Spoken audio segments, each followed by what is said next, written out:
Let's take a look at Greek civilization as part of our study of classical civilizations and Greek civilization in particular. Alright, first of all, we're going to start off with sculpture. The Greeks were very well known for their sculpture and their artwork. Most of that work was in fact very lifelike, tended to be realistic, and often idealistic in its appearance.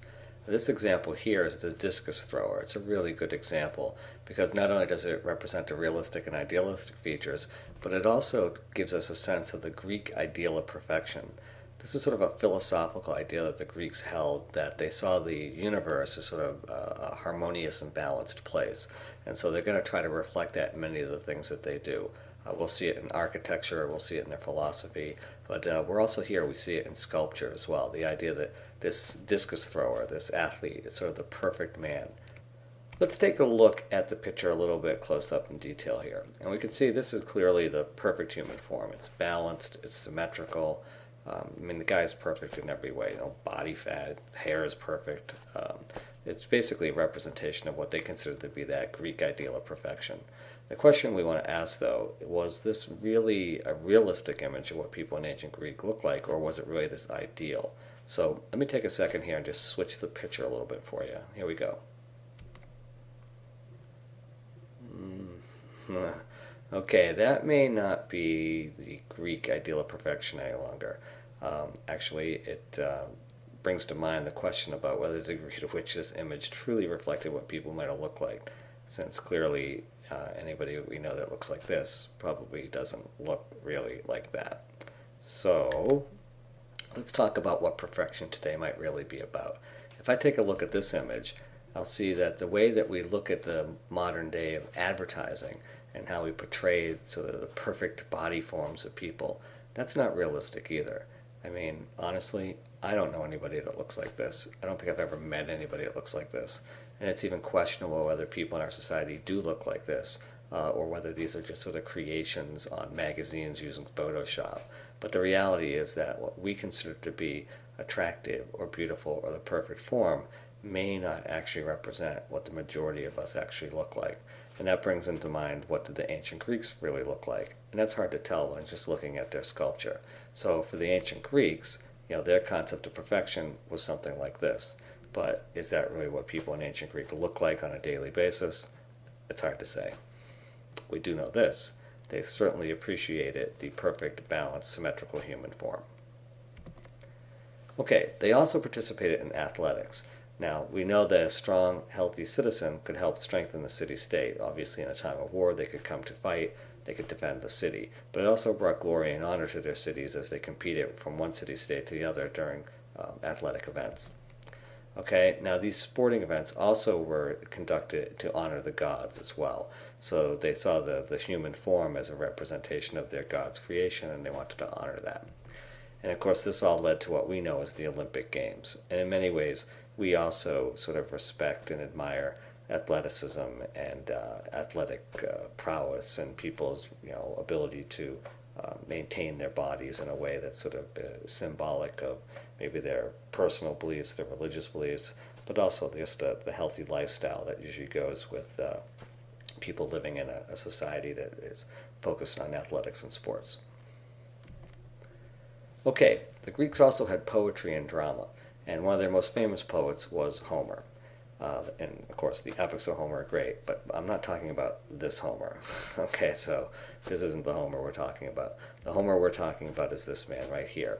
And what Homer is mostly famous for is actually writing these sort of poetic stories of most of what people really know as both the Iliad and the Odyssey. So the Iliad is really the story of the Trojan War, and that's a fairly famous story. And the second part of that story is the Odyssey, which is the return trip of Odysseus from that conflict. And so if you've ever read any of these Greek classics, then you're basically reading the epics of Homer, these epic stories which are poems, but also are kind of historical accounts as well. We also have the poems of Sappho as well, so women also participated in writing poetry as well in ancient Greece. And then there are the comedies of Aristophanes. So comedy and theater was one of the great contributions of Greek civilization.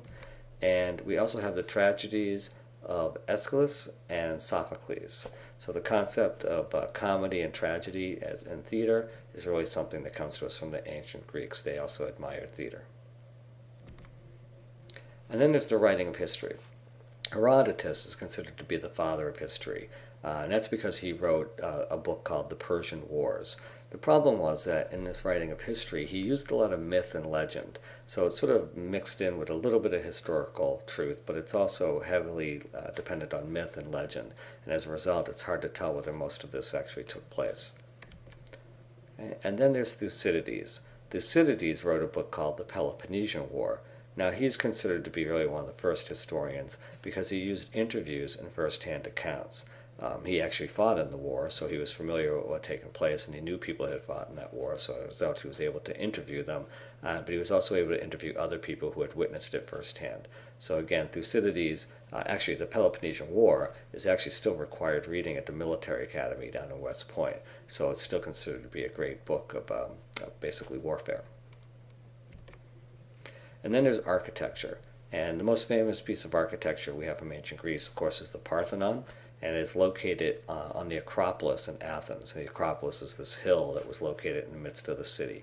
And most ancient city-states had some kind of an Acropolis with some important structure on top of it. Now, the Acropolis, in this case, in Athens, the Parthenon, is actually dedicated to the goddess Athena. So she was the god of the city. And the building itself and the structure itself on top of the Acropolis really reflects a sense of perfect balance, okay? Particularly the Parthenon. It's a very balanced building. It represents that concept of harmony as well. Again, it's symmetrical. There's an equal number of pillars on the front, the back, the left, and the right sides, but it's very balanced and harmonious in the way that it's laid out. And it also reflects that concept of order in the universe. So balance, harmony, order of the universe. It's not just seen in sculpture, it's also seen in architecture, and the Parthenon is the great example of that reflection of their philosophical view of the universe. Here's a really great picture of it. It's an artist's concept of what it might look like, but you can see that it was a major structure on top of the Acropolis, but the Parthenon clearly stands out as part of that central part of that feature. Here's something that's interesting. The Parthenon today looks like it's in ruins. You got to keep in mind, up until the mid-1800s, this building was relatively intact. It was during that time period that it had been used as a storehouse for gunpowder. And during a regional local conflict, basically somebody lobbed some cannonballs into it and it exploded, and much of it had been sort of destroyed and damaged. But it was in pretty good shape up until that point. So it's interesting that it would last that long, and most of it's still standing. It's gone under a major renovation today. But within the middle of this building, there would have been a large statue of Athena. Now, what's interesting is that we harp back to this sort of architectural style to reflect not only balance and symmetry in architecture, but also many of the Greek ideals that we admire, such as democracy. And so in our own society, we've often modeled our own democratic institutions and buildings on this sort of model. So in this case here, we're looking at a picture of the Lincoln Memorial in Washington, D.C. It's not an exact replica, but the concept is still there: balance, symmetry, and of course in the center of this building is a statue to Abraham Lincoln. Although not a god, it's somebody whose democratic principles and ideals that we look up to. Okay, and then there's the concept of being a soldier in ancient Greek society. The earliest forms of soldier were known as hoplites, and these were citizen soldiers. So these were people who obviously were citizens under the rights of, in Athens in particular, of the rights of citizenship, but they also had to fight as soldiers as well. They were primarily armed as spearmen with a shield, and so they were often referred to as an armored man. So the concept of a hoplite as an armored man. And again, they would sort of be ordinary citizens. They might even be farmer citizens, landholding nobles, but in a time of war, they would be called upon to come defend the city. The most famous politician of the time period for ancient Athens is Pericles, and he was the political leader of Athens from 495 to 429 BC. And again, he promoted the concept of democracy, again, direct democracy, not quite the same kind of democracy that we would have today, a representative democracy, but the idea that democratic principles that characterize ancient Athenian society as opposed to the dictatorship of ancient Sparta. All right. He also commissioned magnificent sculptures and buildings to glorify Athens. In fact, he is responsible for building the Parthenon. the cost of which was an enormous amount of money that was acquired through Athens' allies in what was known as the Delian League. And as Athens collected sort of dues as part of the being in the Delian League, they used much of the money to build the Parthenon. And the problem with that was that the other members, the other allies and members of the Delian League, felt that the money had been spent to glorify Athens and not, equally distributed amongst the city-states. Hence, when Athens went to war under Pericles against Sparta during the Peloponnesian War, some of those allies did not feel so inclined to actually come to the aid of Athens because they felt that Athens had abused its own power within the Delian League. So there's something to be learned about politics there as well. You have to be balanced and harmonious in the way you conduct politics, as well as sculpting and building architecture and other such things.